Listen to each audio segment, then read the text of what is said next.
Hello दोस्तों, आज हम लोग मेंडल्स के जो नियम पढ़े हैं उस पर आधारित कॉम्पिटिटिव एग्ज़ाम में जो क्वेश्चंस आए हुए हैं नीट परीक्षा में उसके बारे में अध्ययन करेंगे। तो ये मेंडल के नियम पर आधारित सारे क्वेश्चंस होंगे। इसको आप अगर पिछला वीडियो हमारा देखेंगे तो इन क्वेश्चंस को आसानी से हल कर पाएंगे। तो पहला क्वेश्चंस जो नीट 2020 में आया हुआ है, ये लेटेस्ट पिछला जो एग्ज़ाम गया है उसी में आया था। मेंडल ने अपने प्रयोग में कितने शुद्ध नस्ल के प्रजननी मटर के पौधे की किस्मों के जोड़े के रूप में चयन किया था, जिसमें कि एक विपर्यासी लक्षण को छोड़कर सभी लक्षण समान थे। उसी चीज़ को अंग्रेजी में हमने लिख लिया है कि how many true breedings pea plants varieties did Mendel selected as pairs which were similar except in one characters with contrasting traits। इसका मतलब यह है कि आप इसको आसानी से समझिए कि मेंडल ने जो मटर के पौधे में 7 लक्षण जो चयन किए थे उसमें से एक लक्षण को अगर हम लेते हैं, तने की लंबाई सपोज करिए आप लेते हैं लंबाई, तो इसका एक्सपेरिमेंट करने के लिए मेंडल ने क्या किया कि शुद्ध लंबा पौधा लिया और शुद्ध बौना पौधा लिया। यानी अगर इसको मेल ले लिया तो इसको फीमेल ले लिया, ठीक। तो इस लंबे पौधे का संकरण इस बौने पौधे से कराया, तो यह शुद्ध लंबा था, ये शुद्ध बौना था। इसके अलावा ये दोनों पौधे आपस में अन्य लक्षणों को लेकर के समान थे। उसी चीज को लेकर के क्वेश्चन पूछा गया है। तो अब ये एक शुद्ध लंबा हो गया, ये एक शुद्ध बौना हो गया, यानी 2 शुद्ध वैरायटी के पौधे हो गए। तो इसके आधार पे अगर 7 जोड़ी लक्षणों को लेते हैं तो आपके पास शुद्ध कितने वैरायटी मिलेंगे? तो 14। यानी जैसे ये एक शुद्ध 2 शुद्ध, यानी एक ही लक्षण में 2 पौधे मिल गए आपको। तो 7 जोड़ी जो 7 लक्षण होंगे तो आपको 14 वेराइटीज शुद्ध नस्ल के पौधे मिलेंगे। तो यहाँ पे 14 ऑप्शन जो होगा वो हमारा सही होगा। तो ये 4 है, ये 2 है, ये 14 है, तो ये ऑप्शन हमारा सही होगा। इसी तरीके से दोस्तों अगला क्वेश्चन हम लोग देख लेते हैं कि नीचे दिए गए लक्षणों में से कौन सा एक लक्षण का प्रयोग मेंडल ने मटर के प्रयोग करते समय नहीं किया था। ये बहुत ध्यान से आप लोग पढ़िएगा। किसी भी क्वेश्चन में अगर नहीं दिया हो तो उसको बहुत ध्यान से करना चाहिए। ये नीट 2017 में आया है। Among the following characters which one was not considered bye Mendel in his experiment on P. तो इसको आप इसके ऑप्शंस देखिए। ट्राइकोम्स, ग्रंथिल आर या अग्रंथिल, दूसरा है बीज हरा या पीला, फली फूली हुई या सिकुड़ी हुई, और तना लंबा या बौना। तो इसमें से ये सारे लक्षण तीनों जो नीचे के दिए हुए हैं वो मेंडल ने अपने प्रयोग में लिया था। ये ट्राइकोम जो होता है ये यूनिसेलुलर ग्लैंडुलर सेल्स होते हैं जो कि एल्गी वगैरह में पाए जाते हैं। तो ये मटर के पौधे पर प्रयोग किया था, जबकि ये ट्राइकोम इन सब से कोई भी लक्षण इस तरह का नहीं लिया था जो ट्राइकोम से संबंधित हो। तो ये आपका आंसर जो होगा ये ट्राइकोम होगा, क्योंकि ये लक्षण उन्होंने लिया था। ये तीसरा क्वेश्चन मित्रों, मेंडल द्वारा मटर के पौधे पर जो प्रयोग का काल यानी कितने समय से कितने समय के बीच में मेंडल ने अपने प्रयोग को किया था, इसी चीज को पूछा है। Which one of those given below is the period for Mendel's hybridisation experiment. तो ये तो रटने वाला क्वेश्चन है। तो इसको पिछले वीडियो में हमारे पहला जो वीडियो हमने बनाया था शुरुआत में, उसी में मेंडल्स के एक्सपेरिमेंट और उनके जीवन काल के बारे में बताया था। तो इसमें जो ऑप्शन आपका होगा 1856 से 1863 के बीच में उन्होंने एक्सपेरिमेंट किया था और 1865 में उसको पब्लिश किया था। इसको आप पिछले वीडियो में आप देख लीजिएगा। तो इसमें यह आंसर आपका सही होगा। अगला क्वेश्चन जो है चौथा कि मेंडल ने मटर के पौधे के प्रयोग में निम्न में से किस लक्षण का प्रयोग नहीं किया था।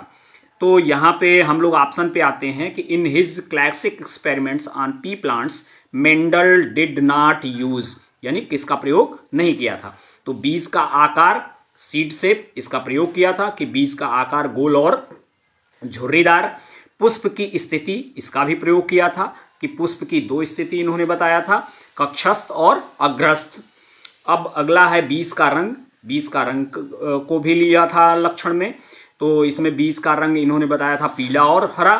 फली की लंबाई यहाँ पे दिया हुआ है, जबकि उन्होंने लिया था फली का आकार, फूली हुई या सिकुड़ी हुई, जबकि यहाँ पे दिया हुआ है फली की लंबाई। इसी लक्षण को मेंडल ने नहीं लिया था, तो हमारा आंसर क्या हो जाएगा, फली की लंबाई, जिसका प्रयोग उन्होंने नहीं किया था।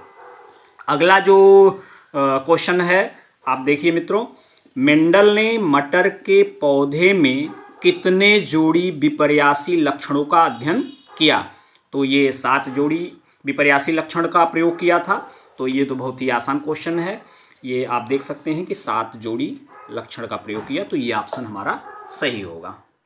अगला क्वेश्चन जो है मित्रों कि उद्यान मटर में यानी पाइसम सेटाइवम में निम्न में से किस लक्षण को मेंडल ने अप्रभावी लक्षण के रूप में अध्ययन किया है? तो ये पिछला जो वीडियो हमने बनाया है उसमें आप देखेंगे 7 लक्षणों के बारे में हमने बताया था।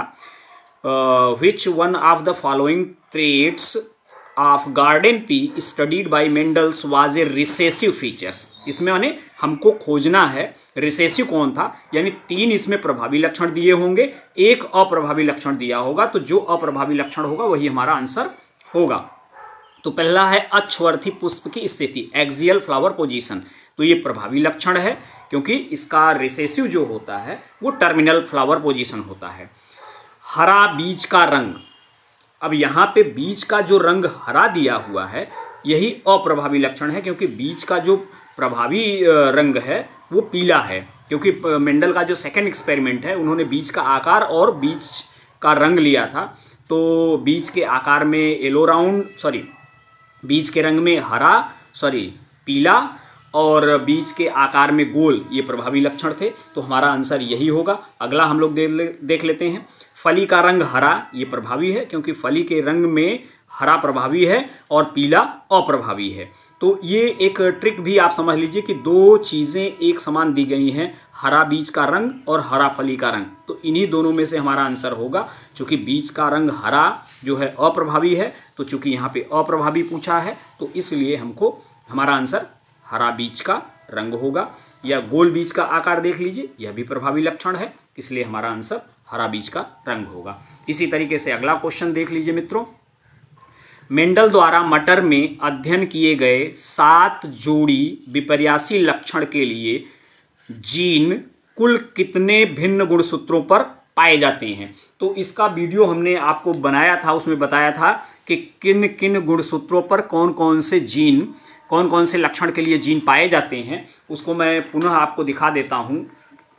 ये देख लीजिए आप कि ये 7 लक्षण हैं और 7 लक्षणों के बारे में यक्स ब्लिक्स्ट नामक साइंटिस्ट थे, उन्होंने बताया था कि तने की लंबाई गुणसूत्र नंबर 4 पे, पुष्प की स्थिति गुणसूत्र नंबर 4 पे, पुष्प का रंग गुणसूत्र नंबर 1 पर, फली के आकार का जीन गुणसूत्र नंबर 4 पे और फली के रंग का जो जीन है वो गुणसूत्र नंबर 5 पे, बीज के आकार का जो जीन है वो गुणसूत्र नंबर 7 पर पाया जाता है और बीज का रंग का जो जीन है वो गुणसूत्र नंबर 1 पर पाया जाता है। तो ये एक गुणसूत्र पर जो बीज का रंग और पुष्प का रंग, ये दोनों एक ही जीन के द्वारा निर्धारित होते हैं, इसलिए इसको प्लियोट्रॉपिक जीन कहते हैं। तो ये हमने आपको बताया था। तो हम लोग इस पे काउंट कर लेते हैं कि कितने कुल क्रोमोसोम पे सारे लक्षण उपस्थित हैं। तो आप यह देख लीजिए 4 4 4, ये एक ही हो गया और इसका मतलब ये एक गुणसूत्र हो गया, दूसरा गुणसूत्र हो गया, तीसरा और चौथा एक यहाँ हम लोग काउंट कर चुके हैं। तो 4 गुणसूत्र पर ये सारे जीन जो 7 लक्षण मेंडल ने बताया था मटर में, वो 4 गुणसूत्र पर पाए जाएंगे। तो उसी के अनुसार हमको अपना आंसर देख लेना है। तो ये 4 जो गुणसूत्र दिया हुआ है ये यहाँ पे दिया हुआ है, ये हमारा आंसर होगा। और अगला देख लेते हैं मित्रों, क्वेश्चन क्या है कि प्रथम आनुवंशिकी वैज्ञानिक, ये बहुत 1991 में आया हुआ है। आप देख सकते हैं कि ये कितना पुराना क्वेश्चन है। या आनुवंशिकी के जनक, ये तो बहुत सिंपल क्वेश्चन है, ये मेंडल आंसर होगा हमारा। इसी तरीके से अगला क्वेश्चन जो है मित्रों देख लीजिए, मेंडेलियन के अनुसार कौन सा लक्षण प्रभावी है? According to Mendelian which character shows dominance तो यहाँ पे आप इसके पिछले में आपने देखा था कि अप्रभावी को लेकर के पूछा था, यहाँ पे प्रभावी, अर्थात हमको सातों लक्षणों को याद कर लेना है। उसका ट्रिकी वीडियो भी हमने आपको बनाया है, तो पिछला वीडियो आप देख सकते हैं जिसमें कि हमने बताया है कि किस तरह से आपको याद करना है सातों लक्षण और किस तरह से प्रभावी और अप्रभावी को याद कर लेना है। तो इसमें हमको प्रभावी, हमारा आंसर प्रभावी होना चाहिए, तो इसका मतलब 3 अप्रभावी दिए होंगे। तो अग्रस्त पुष्प, टर्मिनल जो पुष्प होता है वो अप्रभावी लक्षण होता है। हरा बीज, यह भी अप्रभावी लक्षण होता है। झुर्रीदार बीज, यह भी अप्रभावी लक्षण होता है। हरा फली, ये प्रभावी लक्षण होता है। इसका अप्रभावी लक्षण जो होता है वह पीला फली होता है। तो इस तरह से ये हमारा आंसर हो जाएगा, हरा फली ये प्रभावी लक्षण होता है। अब अगला क्वेश्चन देख लीजिए मित्रों कि निम्न में से कौन सा मेंडल की सफलता का कारण है? Which contributes to the success of Mendel's. तो इसको आप देख लीजिए 1988 में आया हुआ है। ये सारे क्वेश्चन जितने हम लिए हैं वो किसी न किसी एग्जाम में आए हुए हैं, जिसमें एक आप देख सकते हैं कि डेटा का गुणात्मक विश्लेषण, दूसरा है विशिष्ट आनुवंशिक लक्षणों का अवलोकन, और तीसरा है जीव विज्ञान में उनका ज्ञान, और एक समय में एक ही लक्षण का अध्ययन। तो इसका जो आंसर होगा मित्रों, अगर सही रूप से देखा जाए तो मेंडल ने एक समय में एक ही लक्षण को ध्यान में रख करके अपना प्रयोग किया था, इसलिए उनका रिजल्ट्स जो था वो आसानी से इनको प्राप्त हो गया था और सारे रिजल्ट्स ये दे पाए थे। तो इसका सही आंसर जो होगा वह consideration of one character eight one time, यानी एक समय में एक ही लक्षण का अध्ययन करना। तो इस तरह से आज का जो वीडियो है दोस्तों समाप्त हो गया। मेरे वीडियो को दोस्तों लाइक करिए, मेरे चैनल को सब्सक्राइब करिए ताकि आपको और बेहतर वीडियो मैं बना करके ला सकूं। धन्यवाद दोस्तों।